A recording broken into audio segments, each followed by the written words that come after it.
Hello and welcome to Odd Sock Comics. This is my new comic book day haul for Wednesday, July 17th. And this is going to be a little bit of a shorter one. I picked up a lot of books over the last couple of weeks, tried to catch up with all of those in my last video, and didn't have as many this week. I took the opportunity of a lighter week to pick up a few back issues and to take a look at a couple of things that I've decided to try to collect. But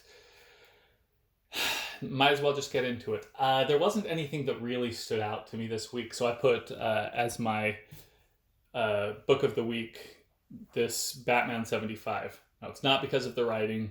It is Tom King. I'll get into that in just a minute. It's because of this awesome cover. I believe it's Del Auto, but that is an awesome Bane cover. Now, the only downside to this is $5.99 price tag. Now, I think that the base book must have been $4.99 because I think they were going to charge $1 more for these cardstock covers. But I'm pretty sure that the marketing strategy there is they're just trying to get us used to higher prices. Which, considering that when I started just over a year ago, no, 2 years ago now, started collecting almost all of the DC books were still $2.99. Most of the Marvel were up to $3.99, but yeah, little frustrating that they're already going from $2.99 to $4.99 in such a short time frame. But I gotta say, the cover is beautiful. The quality is definitely there, and you kind of appreciate it after feeling some of the flimsy Marvel books that are out there. But I do love that. All right, so let's get into the book just a little bit. This is the only DC book that I bought this week, which isn't unusual. They've cut down their line a lot, and there's not a lot of interesting stuff in my mind that's going on with DC right now. But I guess there is interesting stuff. People were talking about in Justice League. I can't remember what they called him, the new Lex Luthor. I don't really care about that. But anyway, in City of Bane, or in Batman 75, we get the start of City of Bane. This is going to be the last arc of Tom King. And every time I see any tweets from Tom King talking about this, I just think of, there was an episode of Simpsons with Krusty the Clown that he just laughs. He's doing a little kids show. It's one of the early episodes, and he just goes, let's get this over with, in one of his shows. That's really how I'm feeling with this. I don't know where he's going to go with this one. This one, whatever. It introduces, it's in a different kind of timeline, trying to figure out what's going on with that. Bane obviously has control of the city. Now, the art inside was a little bit, back and forth between a couple of artists. And I think that this may have been a result of the sudden change, and they had to kind of regroup. So you get, some, this is probably Mitch Gerads, if that's how you say it. And then back here you get some obvious, let's see if I can get to it, Tony Daniel. So you've got some different art going on. I don't know if that's somebody else completely, or if that's Tony Daniel still. But you've got multiple artists. I think that they're trying to combine the stories in a smooth way. I like them both. Both of them have their bits. But the overall story was fine. In getting started here, Bane's controlling the city. Yeah, we all know. Gotham Girl is coming out as kind of the new Robin, except that, my goodness, they're writing her voice incredibly obnoxiously. Hopefully they treat her with some respect and she becomes an interesting character and not one that we just all can't wait to get rid of. But we'll see. So that's Batman 75, pick of the week. Only book from DC this week.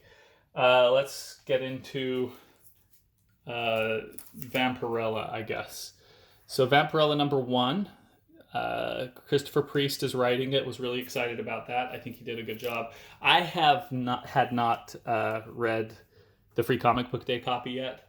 So I read these together. You don't need the Free Comic Book Day to catch Vampirella number 1.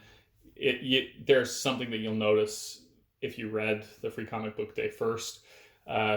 Couple of scenes pulled straight from it, and then it continues along this story. So the two together, it's an additive thing, but it's not necessary to have the Free Comic Book Day.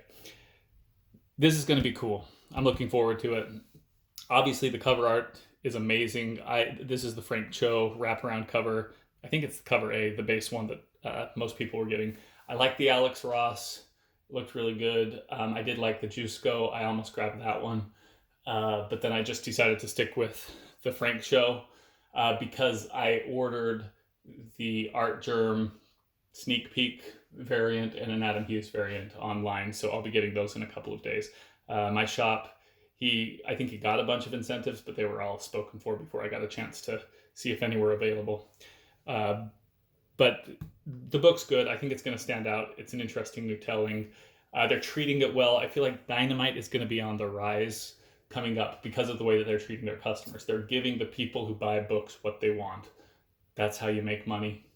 We'll see what we end up with here. Though their business model may not be a sustainable business model, because I think that with what they have to pay for all of the cover art, they can't be making too much money off these books. But we'll see. Maybe I don't know the finances as well as I think. But anyway, good read, fun. I'm going to keep going with that one a while longer, especially since I found out that I like Conan. This is kind of in that same, I mean, this one's set in the current, but it's kind of that, vicious barbarian style. So looking forward to reading that. All right, now I've got 3 books from Marvel. I'll start out with Immortal Hulk, number 21. This was a good book. Introduces, I don't know if it, honestly, I can't remember if he's come up before or not. And maybe he's a character that's been around for a while. But we get, a new kind of villain, not villain, antagonist that's going to be the major pressure on the Hulk for a while. Interesting character, interesting drive. I think they did a good job with it. And the way that it all incorporated. So pretty happy about where this is taking it. We'll continue reading Immortal Hulk. Next up, I've got Donny Cates' Silver Surfer Black. Again, this is the same art style as the last one, Trad Moore.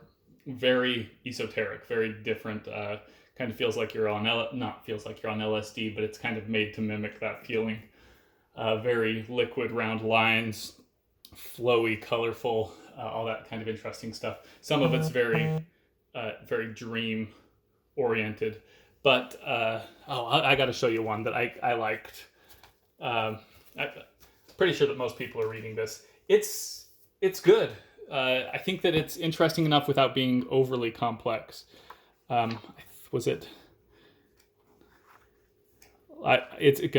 hate this when I get kind of stalled out. So this panel right here, and the way that, I got to say, I just like the way that this one was done. So when you're being attacked or something, you only focus on the key parts. You don't get any of the detail, but you see the teeth and you see the hands and you see the eyes, and that's it. There's no form really around everything else. So very interesting. I think that it's super creative. Probably not as popular for mainstream, but whatever. I think that the story is good enough and it ties into the mythos enough that it's interesting. And I definitely, personally, I like the art style. I find it very interesting. So this one was a good read. And the final book that I got from Marvel that's new this week is Daredevil number 8. But I haven't read this one because I'm just getting started with Daredevil, and I've got to read through the rest of the series before I dig into that. So this one is just sitting here awaiting. Hopefully I get to that this weekend. I did pick up some back issues.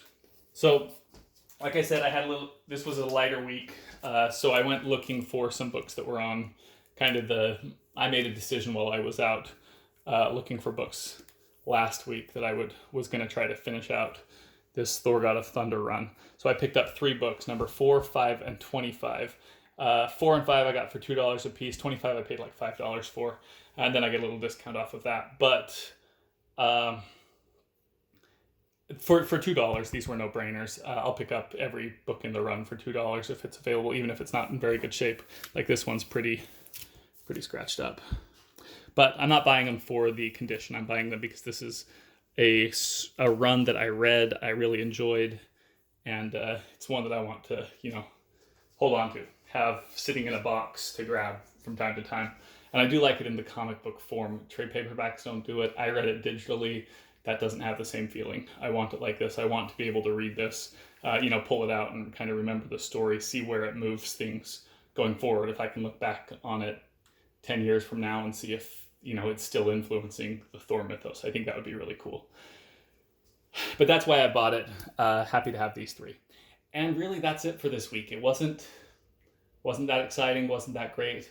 Maybe I'm just feeling kind of negative right now. Not a lot of good news in my mind coming out from the comic side. Happy about Vampirella, how well it did. But kind of, I'm frustrated with Batman. I still bump into some artists that I've had some artists and creators that I've had some run-ins in the past. A couple popped up this week. Now, nothing big, but some of them, why would they even bother, talking to a fan in a negative way? I don't understand, but whatever. But that's it for this week. Pretty light week. Pretty fun all around. I'll lay out the books one more time. And let me know if I missed anything. I know that Captain Marvel #8 was supposed to be a big key. That one was sold out before I even got into the door. I guess everybody who called in asked for copies of that, and he didn't have very many ordered. So I didn't even see what that one was. Don't know much about it. Don't care. Even if it is a key, that's not one that I'd be picking up. But this is what I got this week. So thanks for watching, and let me know if there's something I missed, something I should keep an eye out for.